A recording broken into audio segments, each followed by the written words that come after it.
everyone. Welcome back to SMU Stories. Today I have an amazing guest with me, Morganne Stewart, who's a dear friend of mine. Morganne, thank you so much for joining us today. Of course. Happy to be here. Hey. For anyone who is just meeting you through this podcast, how would you describe yourself and what do you do? Okay. My name's Morganne, as Bora said. I'm an SMU alumni. I went through the MBA program. I graduated in 24, which seems like it was 2 days ago. I am a creative storyteller. I'm a creative strategist, kind of where I have found my little niche, thanks to SMU, but also thanks to kind of decades of working on different projects and working on different things to really kind of hone my skills into creative design and creative strategy. I love that. Thank you so much for just giving us a quick little intro about you. So we're going to dive right in. So you've mentioned you built a career on the intersection of creativity, brand strategy, and business development. How did that lane find you, or did you find it? I think it took a long time. There's a lot of students that come out of undergrad going, I'm not quite sure what I'm supposed to be doing and all of these things. When I first started, I graduated in kind of the economic crisis of 2009, 2010 from my undergrad. And I kind of looked around and I was like, cool, nobody's hiring. This is going to be great. So I went and actually worked at a high-end ski resort in their customer service. So I ran one of the lifts. But I learned so much about what I wanted to do and who I wanted to be. Mhm. I can ski, but I had no interest in being outdoors all day. I didn't have any experience in customer service, but it really kind of showed me what it was to be a customer facing, kind of in that business development and really getting to know your customers and who you're actually targeting, who you're actually, getting the money from and those kind of things. But I think in the long run too, that put me on a trajectory of really working for a lot of high-end luxury clientele. I worked on a yacht for 3 years in the graphic designs Oh, I love that. That sounds business. Yeah, exciting. it was so much fun. But what it taught me a lot was customer service, how to make your customers happy and really how to make a product that works for them. So when you ask if it kind of fell in my lap, yes, it did. But I definitely honed the skills and it took me a really long time, which I think it takes a lot of people a long time to look at. Here are the skills that I'm really good at. Here's what I can actually do and, the world is your oyster. I love that. I know you mentioned and touched a little bit about the cool, amazing work that you've worked on. Is there a brand moment or campaign across that journey that you're most proud of? Something that you can now point and say, I made that happen? Sure. Yeah, there's one that's actually really close to my heart and really special. I used to work as a contractor, as a strategist and a designer for American Airlines. And I'm going to get this wrong. It was the 75th anniversary of D-Day in Mm, World War II. okay. And what American Airlines was doing was taking surviving veterans that were still alive, writing their stories out and being able to send them overseas back to Germany and kind of helping them kind of relive the experience and all that. But what I got to do was help them write the stories of these veterans. And they were just so thoughtful and it was just, you're working with 90-year-old people, 100 years old, and they're just amazing stories. And so what we wanted to do with that was really translate that into, yes, this is a business. Yes, American Airlines is a business, but look at all of these extra things that we're doing. There was no return on investment for this, but it was more of we care about our country, we care about who we are, and we wanted to show that. And so, American Airlines did all of this work for them. And I was just really, appreciative that I got to spend the little time that I did with these, amazing veterans and help them tell their stories. I love that. What do you think is the importance of storytelling? I know we hear that a lot, I feel like in every organization we hear a great skill to have is storytelling. So, how did brand, creativity, all of that links to storytelling? How would you describe it on your work day to day, but also just the importance of it? Yeah, I think there's a story to tell behind every brand, right? There's every founder, every CEO, every any person that works, there's a story. Why are we working for this company? What is this company doing for, the greater good? What's it doing for its employees? That kind of stuff. There's a story to tell in every single business. There's a story to tell for every single person, right? I think what the great thing about storytelling is you can pull from different angles too, right? You can have someone that works for you that could be somebody that's a spokesperson that you really didn't think about, that they used your product, and they came in and they just really believed in who you were and all of these things. Use that. There's just Yeah. storytelling kind of all over the board, and you don't have to use storytelling all the time to sell a product, right? Mhm. Sell your brand, sell who you are, sell the people behind your brand as well, and yourself too, and make it to where it becomes a point of trust, and it Correct. becomes a point of connection Mhm. for people, because again, we're living in a world of so fast, so quick. Our, attention spans are less than a second now. How do you interact with your customer, and how do you make them, inspired to, be a part of what you're building? I love that.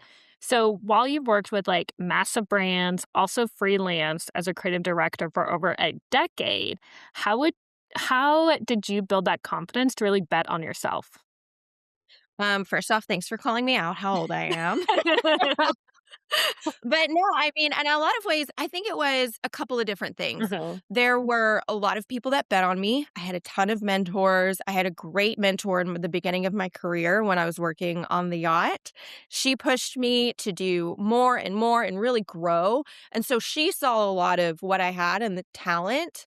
But she never was like, "You're talented." She pushed me into being something Mhm. that I know I could become. You also kind of have to bet on yourself. Not everything you do is going to work out. Not every job that you have is going to work out. Not every strategy or post, if you're in marketing, not everything's going to work out. What I like to say is stick all the spaghetti to the wall, see what sticks, and go from there, right? So I grew the confidence because I had great mentors, but I also grew the confidence because I am risk taking Mhm. and want to stick everything to the wall, see what sticks, and then what comes back down. Okay, we have to talk about this yacht work Yeah. experience. I feel like it's something you need to expand a little bit more. Like, how did that happen? Kind of like what did that life lesson kind of like teach you? Sure. So I actually was fortunate enough in the very, very early days of LinkedIn in like 2011 to find a job, which I thought was a total scam. On LinkedIn. These were the days Yeah. before like AI and all of that Yeah. stuff. So like, somebody reaching out to me and going, "Hey, you have the skills." And I was like, "Ah, do I?" So what was great was they took a chance on me. I, applied, I interviewed 2 weeks later. I was on a flight to Vancouver and got on this yacht. It's a mega yacht that has like I think it's 300 apartments, Oh, wow. and you buy an apartment on board, and it's some of the elite, right? And they have the ability to travel all over the world, which got me the ability to do a lot of that as well. The lessons I learned in that was, 1, your client's always right. Doesn't matter if, you think that's the wrong thing. They're always right because they're going to spend the money on what they want to spend it Mhm. on. 2, again, storytelling is super important. You have to get your point across, but you also have to have some connection, Mhm. especially in something that I only had 300 guests that could work with, right? If I had a bad experience or I had a bad attitude or whatever with one guest, it would definitely circle around very quickly. And so you had to be on your game constantly. Third thing I learned was there are tons of people in the world that have completely economic differences, social differences. Where they come from where I come from is completely different. So it's also in the fact of you also have to meet your customer Mhm. where you are. Mhm. I'm dealing with people from, United Nations to Correct. South Africa to, people from Australia and, all of these different cultures and economic situations as well too, right? So I would also, have a bunch of people that I worked with that were from the Philippines that were working as dishwashers and all of that stuff. So it taught me a lot about how to reach your customer where they are, and your customer changes constantly. Correct. I love that. So, at Yeah. some point in your career journey, you made decision to go back and get your MBA at SMU Mhm. Cox. You had a great career. What made you want to go back? What were you hoping to really going to get your MBA? What would it unlock for you? Sure. So I got the MBA bug in 2020, kind of when things kind of fell apart. I was working with D Magazine. I was also working in my creative business as well. And D Magazine was like, we got to cut staff. Hello, COVID. Here we are. And I was like, oh my gosh, what am I going to do? Turns out, again, I had had enough relationships and made enough positive impact on people that I had worked with, people that I had worked with, in previous years. And the word kind of grew that I was looking for something, more on the freelance side. So I just started getting business after business after business after business, which was great because it was COVID. So you couldn't go anywhere. And they were looking for websites and all kinds of things. Ended up working for a guy in a company called Monkedia, and they were building out ads and for CPG products. With that, we decided that we were gonna be as good, if not better, at selling CPG products. So we started, again, like I said, sticking spaghetti to the wall and really trying to figure out what was gonna work, what products were missing in the marketplace, and those kind of things. So when we started that, I was like, "Ooh, one of us needs to go to business school because I can figure out all the creative, I can do all of the marketing and all of that. But like, if we want to talk about finances, we want to talk about supply chain management, we want to talk about, all of those things.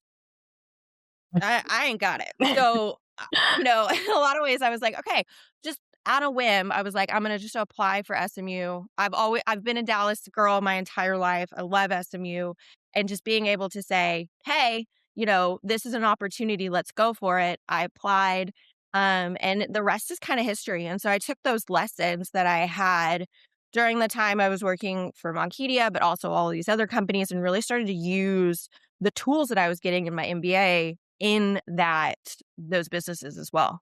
I love that. So I know when we met, you were still getting almost about graduating with your Cox MBA. Can you share more about like your SMU experience? How did that shape you? I know you worked a lot on the entrepreneurship club. So like let's touch in a little bit on that area. Sure. So, my experience, so I went through the professional MBA program, which is a little different, right? It's not the 2 year, it's not the 1 year. You're not constantly on campus. You're not constantly kind of stuffed in the same room with the same group of people. Correct. So it was really up to me to really make my experience at SMU what I wanted it to be. So I sought out groups, I sought out mentors, I sought out faculty to kind of round out my experience at SMU. I loved the classes, but like the SMU's greatest strength is its alumni association Hmm. and its alumni, and also everything that you could do outside of the classroom as well too. 100%. So Mhm. with that, I got really close with the president of the entrepreneurship club. It was her last year, kind of stepped into the role of the president, which was great. I had so much fun, and it was such rewarding work for me because I got to meet undergrads, 2 years, 1 years, executive MBAs that were not in the same program that I was, but were great allies for me or great contacts for me kind of coming out of school and kind of growing what I wanted to grow. I love that. And I think it's so important because even when I did the PIMBA program as well, and just like the network that SMU has, the alumni network is so strong. And I loved what you were doing with the entrepreneurship club and like also not, you did a lot of focus for alumni and graduates, but you also were more undergrads and like graduates, but you also like brought in a lot of alumni too to participate. So the graduate students could see that as well. So I love how you like interconnected both of them. Perfect. So now, coming out of Cox, you became the founding director of marketing at SMU Spears Institute for the entrepreneurship leadership. That's a really big role.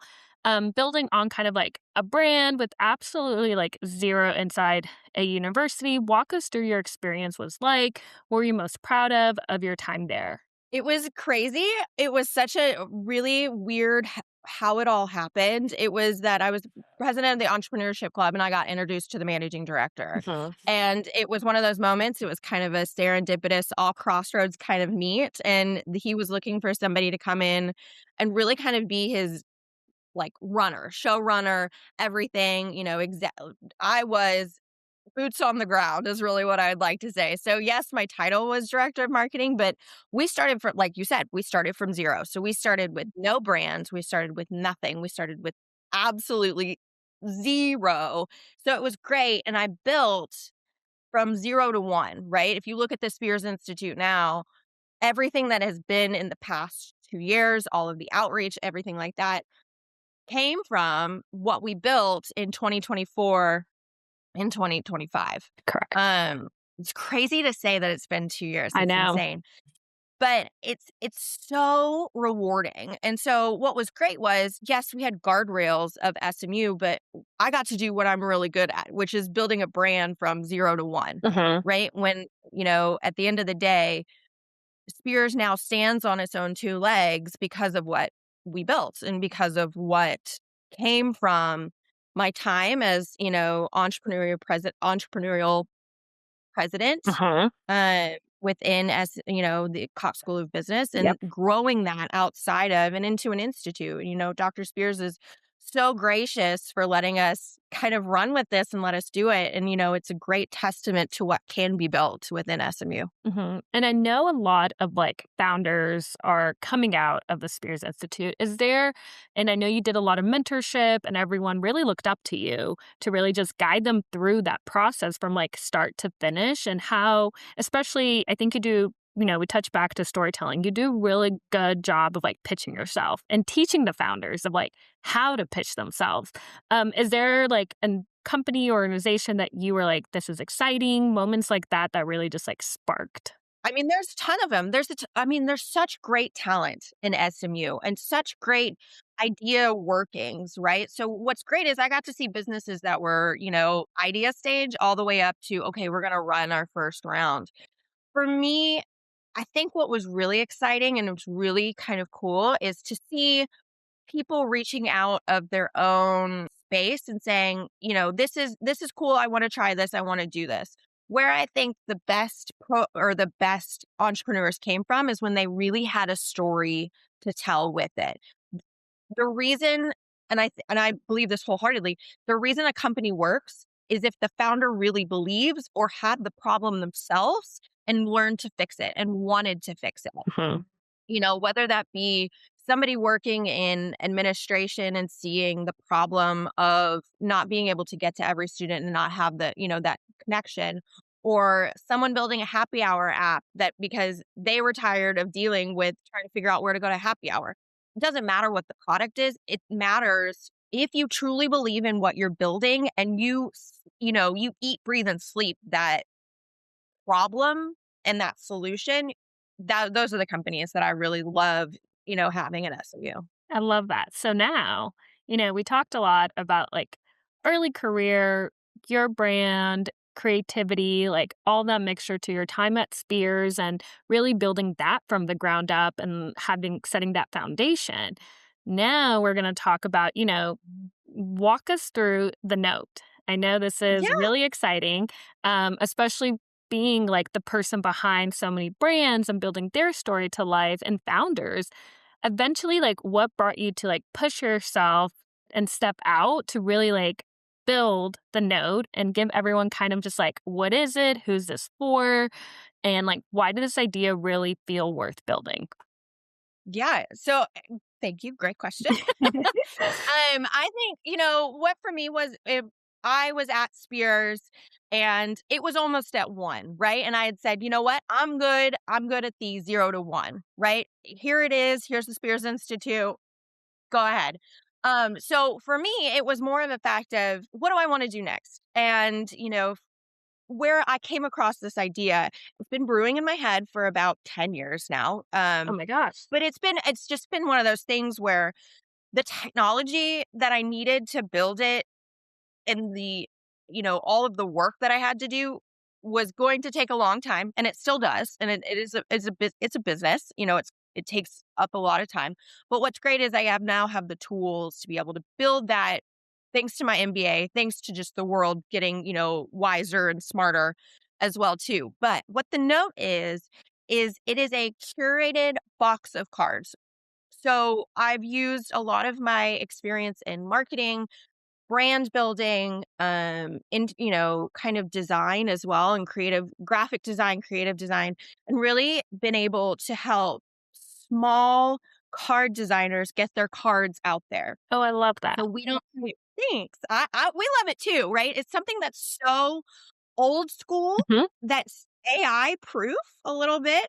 And it just gives you the opportunity to send something that is caring and loving and can't be replaced by anything else, whether it be, a birthday card or a thank you card or Mhm. I'm thinking about you card. It's something that's so nostalgic, but also needs to be kind of preserved in Mhm. this lifespan. Like we were talking about too, your not your lifespan, but your attention span is point 0.5 at this point. So if I can get you to slow down for a minute to read a card from somebody that you truly care about, and I get to help you facilitate that, that's great. So, think of it as your own little mail club, right? I give you all the tools to send your own mail. And what's great is on the other side as well, I get to market these greeting card companies, these Mm. small mom and pop shops that are all over the country, all over Europe. Hopefully, I'll get an Australia kind of Asia,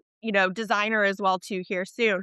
But what's great is it just gives you the ability to like pause, breathe, and really enjoy people's company and really give thanks or birthday wishes and that kind of stuff. I So love it's it. exciting. Oh, I'm so excited for you. I remember when you first posted it, it was just, it really is on brand for like who you are, what you're trying to build, and like community is a big thing, and like bringing that back into like the human connection. What's it like now doing it just basically for your own, did so much. I know you touched on it a little bit, but can you just expand on like what is that like for you?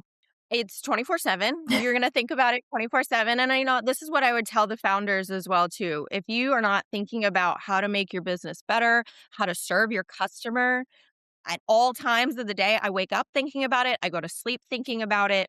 If you're not thinking about your business constantly, nobody else is gonna think about it either. Mhm. So, it's great. I love it. I'm also, it's a small business too. So I'm also doing other things as well too. So it's also balancing that as well. There's a lot of people out there that, are able to, take an idea and just completely run with it. But there's a lot of, the other 50% also have to do everything outside of that as well too, whether that be another job or doing other freelance and doing all of that kind of stuff. So it's the balance as well. But yeah, I mean it's great. It's scary as well too. I tell people all the time starting businesses, you're gonna have moments where you're like, never mind, I'm just gonna go back. I'm gonna go back to corporate. It's gonna be fun and it's Mhm. easy, right? Push through those moments and keep going. Just keep going because Rome wasn't built in a day and your Yeah. company is not gonna be built in a day either. I love that. Would you say that's really the hardest part of early stage building? Like, what are some, especially for you, like starting and you worked in corporate, then I know you've done freelancing. So then, like, starting your own thing, like, there's a lot of times where people are like, oh, okay, I'm going to start a business. But no one really also talks about just like, what is the hardest part? And like, I know the idea phase, is it the execution? Like, what are some of those touch points? I think it's a matter of first off trusting that, your idea is worth building. Make sure you're getting validation from everybody and anybody you can. Mhm. And if you can't go out and talk about it constantly and annoy your friends, family, anybody that I mean, even your barista that you use the same coffee shop, if you can't go up to them and say, "Hey, this is my business and this is how cool this is," and blah blah blah blah blah blah blah, the business is not going to work and you're not invested enough in it. Mhm. So you have to have some passion. So that's the one of the biggest things is like if you're in a space where you're not comfortable talking about it all the time, then like you need to maybe rethink that. But then there's a lot of time too that is spent alone. Mhm. I'm a social creature by a lot Mhm. of things. I'm extroverted. You take all of the tests and stuff, and they're like, "Are you an introvert or extrovert?" I'm on the extrovert like 100%. I love talking. I love going out and meeting new people, and I love talking about ideas and things like Mhm. that. So it works for me. But there is a lot of time in building a business that's lonely. You're the only one doing it. And there's nobody else that's going to go out there and do it for you. There's nobody else to run your finances for you. There's nobody else to run your marketing for you. Mhm. It's you. Yeah. So you got to be okay with doing all of it, but it is lonely. So make sure you do, like you were talking about, find your community. Go to the Spears, Institute, find a mentor, go to, the alumni group, the 1911 group, find yourself somebody that you can sit there and, talk with and just all of that. So you don't feel so lonely going through this Mhm. process. I love that. How can people learn more about the node or see what you're doing? Like, Yeah. website, socials. Well, I mean, follow me on LinkedIn, or the website is the dash note dot shop dash shop.com. We can put it in the Yes. podcast notes Yes. below. We will. We'll add on there But so everyone can oh, support you. I mean, and again, for me, I'm human as well too. I want to hear your stories. I want to hear all of the things that you're working on and how I can help and how we, maybe work together. I don't know, but just reach out. Mhm. We can, share my email or whatever you want to do. But LinkedIn's a great way. Instagram's a great way.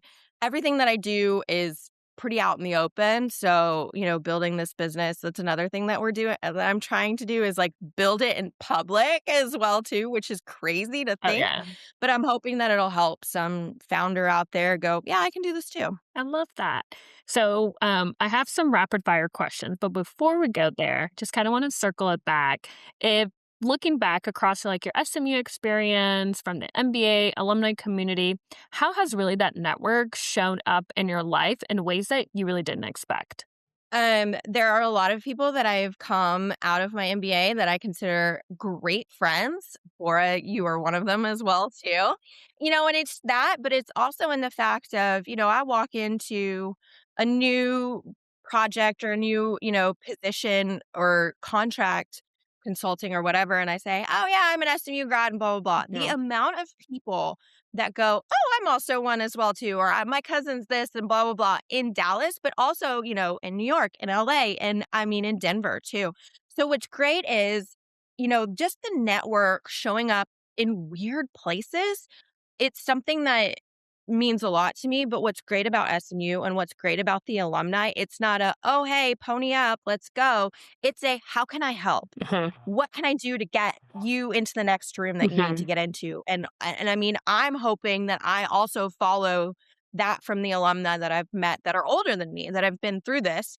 I'm hoping, if any SMU grad or any SMU person reaches out to me and says, "Hey, I need help with this," and blah, blah, blah. Yep, automatically, Yeah. because I was shown the same grace by them. I love that. Yeah, our community is really strong, so it's really great to have that kind of, giving back moment of how do we show up as an alumni together.